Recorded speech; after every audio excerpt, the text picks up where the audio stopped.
Sir. Now, you know what's so cool about this year's PlayStation experience? Is it just being with all our pals? That is absolutely correct. That is completely correct. But it's also the fact that it is physically the largest PlayStation experience we have done. The show floor is considerably larger than it has ever been. And one of the reasons is we have all these cool experiences, these sort of immersive, you know, experiences that sort of, they kind of like blur PlayStation experience? that PlayStation experiences that sort of blur the line between like a big game and sort of the reality around you. And it's just a really cool thing. We've been sort of prototyping it the last couple shows we've been at, and it's just gone like berserk at this year's PSX. So I thought it might be fun if we gave people a look at all of that. What do you think? Yeah, we should. So basically we have gone around and seen all the different we have not done everything yet. The lines are crazy long, I gotta say. And a lot of people are really excited about them. But we had the good fortune of being able to tour around the show floor here at PlayStation Experience. Let's start with Shadow of the Colossus. Good idea. So that is, you know, the remake is coming to PS4. It's insanely gorgeous.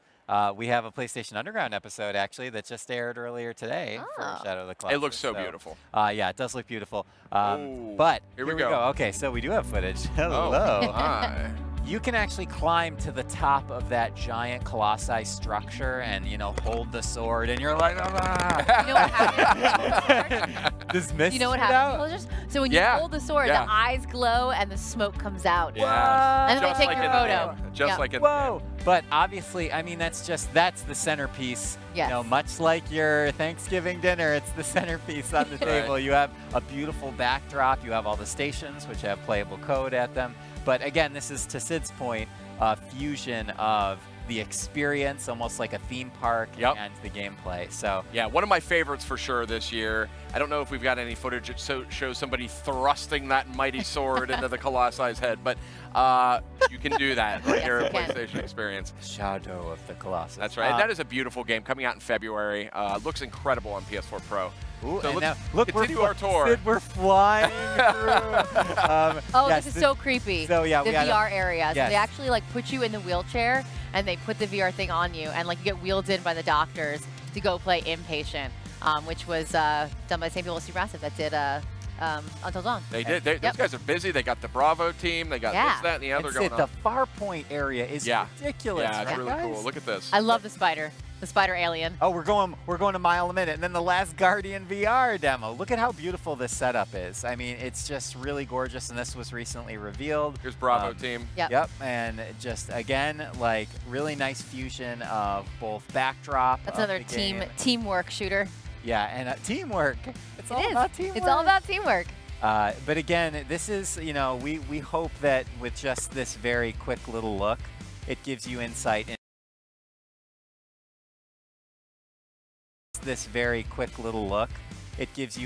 into how much fun you can have actually being here in person. Yeah. Obviously, we want to broadcast everyone who's at home or isn't able to travel. Yeah. Holy smokes, we're going to go to Days Gone. Oh, this is my favorite. Is nuts, yeah. This is my favorite. So yeah, so all these hanging bodies, by the way, the bodies are sticky.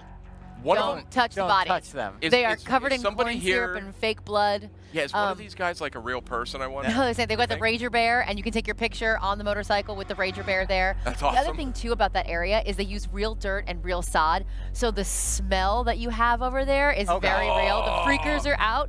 They will touch you, by the way. It's not like one of those theme parks you're like, don't touch the monsters, they won't touch you. They will grab you. They grabbed me. That one grabbed me right there behind the fence. Really freaked me out. My picture got super blurry because I was screaming. Awesome. But it's so cool. They really took time to make the whole environment, like the smell of it, the look of it, even the lighting over there. It's really immersive. They did such a great job. I know this is going to sound like I'm making this up. But when I went to that booth, I got like legitimately freaked out. He was like a third of the way in, and he was like, I think I'm leaving now. Yeah, it was the lighting and everything. And okay, well, we're already on to Far Cry. Let me tell you what. Look at this gorgeous booth that the team put up here. And then just up in the corner, cold beer neon sign, which just cracks me the heck up. Frosty beer. Oh, man. And if you see in the corner over there, there's a space where you can actually put your head in and get your photos taken. And the girl, I think she's holding, something. A bottle with like a Molotov cocktail. Yeah, Molotov cocktail. Yeah, thank you. Again, a great fusion of the game's art tapestry and sort of the setting and getting that Wood gritty. floors. It really looks like a bar from like some redneck town. It's really great. They did a nice job with that, and obviously Far Cry 5 looking mighty fine. That's another quality Ubisoft joint. Look at the barrels. Like even under there, like even took like no one's gonna see that. Notice that. Right. Well, look, I'm an Now example. I didn't see it. And there's still time. Like if folks want to come and experience all this themselves, they can do that. It's going to be open through Sunday. Ladies and gentlemen, Kaboom. Let me introduce you to the God of War booth at PlayStation. This is awesome. 2017. Yeah, the Kratos and Atreus were there. We have a look into the runes, and in the background there, you're seeing some of the. Oh my gosh! And then we're already onto the boat, and there's this beautiful mist coming out of above the water, and then there is a full museum that you can walk through with narration in which you're seeing these gorgeous portraits of Atreus and the other characters, and kind of cinematic, moving photos of the game world. And they had like real life replicas of some of the weapons that are in the game world. So things that you've imagined that you've used in the game, they've actually made models of to actual size. Hoping they show it, but I don't know if we're going to see that or not. It's the perfect tide me over to, I think, one of the most highly anticipated games coming out in early 2018 here, God of War. Very nice tour there. Great job, both of you. Thanks for going and checking it out for all of us. It's just what I do. So. It's just part of the job. I was just going through the booth, all happy. Except in Days Gone, he was going through the booth like this. Literally, I was like, Meredith, I'm going to step away. And I'm like, oh, look, freakers. They're sticky. Don't touch. Now, what's funny is, those are some of the highlights, I think, of what's here, but there's so much more. There's a gigantic PlayStation Gear store where you can pick up just all kinds of awesome, like, limited collectibles, tons of different T-shirts. If you want to pick up that T-shirt that Sean Layden wore Friday night when he was teasing the new Medieval remaster that's coming.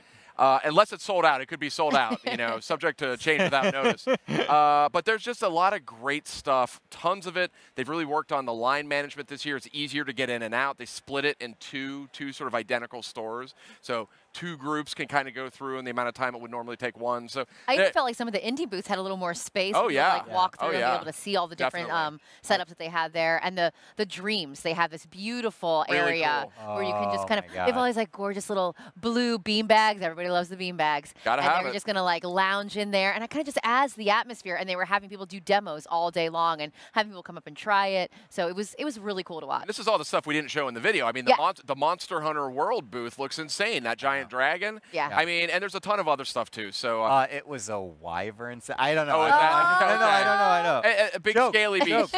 Big scaly beast. That's right. It was a reptile. Are we sure of that? It was reptilian in nature. Okay, it was winged. So if folks are excited, if they're in the area, we're in Anaheim, or at the Anaheim Convention Center, they can still get in. I think the show closes around 6 p.m. on Sunday. So it's still Saturday night, still time to check it out with your own peepers. Yeah.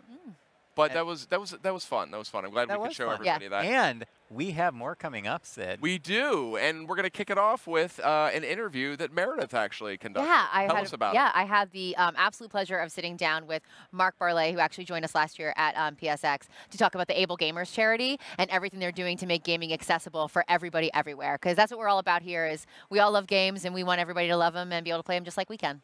That's fantastic. Yeah. So let's check that out, and then you'll want to stay tuned as well because we're going to have The Last of Us Part 2. The cast is going to be coming a little bit later, so stay with us.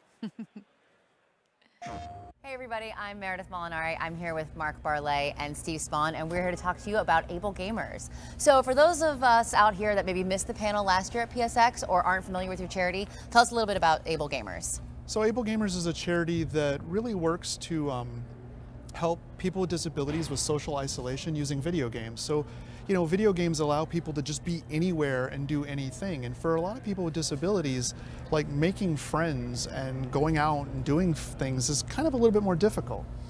Yeah. So if you're somebody who has a mind that's willing but a body that isn't able, then video games can really bridge the gap between where you'd like to be and where you are. And our charity helps people be able to fill in the gap when their bodies won't quite make that jump to video games. We have a technology that can probably help out.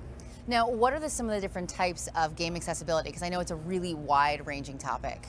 Well, I mean, game accessibility is overcoming a physical disability, a visual, like a visual disability, like something wrong with like color blindness, a hearing problem, and sometimes just a cognitive disability. You know, just needing some extra time to do something or to plan your next move. Yeah, I think one of the hardest parts about accessibility in general is that there are such a wide swath of disabilities out there, and that there is no one turn button solution that can solve everybody's problems. All we can really do is make games as accessible as they can be to the largest audience that we can, and there's a lot of avenues to do that. So Steve, maybe you can speak to this a little bit better. In the wide range of audience of people that you've been able to speak with, what are some of the most sought after gaming accessibility features that they really want to see in games? Well, when you're talking about accessible features, you're talking about comforts as well as accessibility. So we're talking about remappable keys. Who doesn't want that? And the ability to change the configurations on your PlayStation controller, and the ability to change the screen size, the ability to change the font size, the colors. Like, all these are pretty basic things. And as far as what we do, the questions that Mark and I get the most are usually for one-handed devices, or for people who have a profound disability, who really need some technological help to be able to make that bridge. Why do you think gaming accessibility is so important overall, and just for all gamers in general to really be concerned with? Well, I mean, gaming is a $64 billion a year industry, and people are really choosing to spend real quality time with their friends and family in games. I log onto a game, and the first thing I'm looking at is to see if Steve's playing that game. If Steve's not playing that game, I'm either figuring out what he's playing and going to that game, or I'm looking for another friend. Rarely do I go in to play the game. I go in to play the game with friends. Yeah, I mean, our charity is all about helping people with technology be able to get into games, but it's not really about the games. It's really about the people. Any study you ever go read will always tell you that people stay in games because of the community. So, our charity is all about making sure that these people can get into communities, can connect with their friends, their loved ones, be social, and get out there and have some fun with other people. Okay, so Mark, what do you think developers need most when they go into attacking gaming accessibility in their games? Well, they need to have buy-in from management, because accessibility is really easy to add to a game if you think about accessibility from the very beginning. If it's something that you come into late in the project, it becomes really expensive and you start making some real compromises.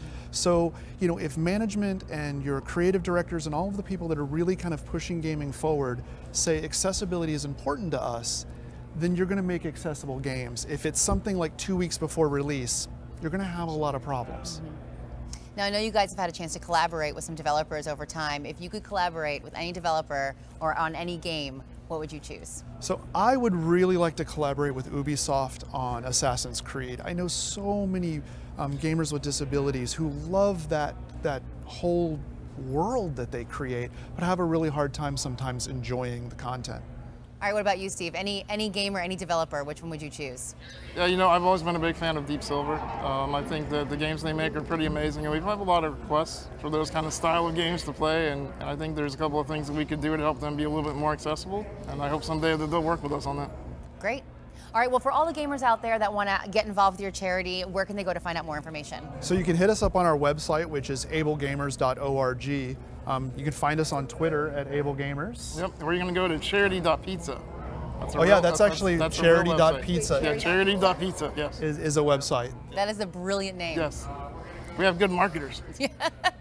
Charity and pizza, who doesn't love that? Right. Well, guys, thank you so much for sitting down with me. It's a really important topic, and I appreciate you guys coming out again, another PSX, to get more information out about Ablegamers. So, guys, check out the website and find out how you can get involved yourself.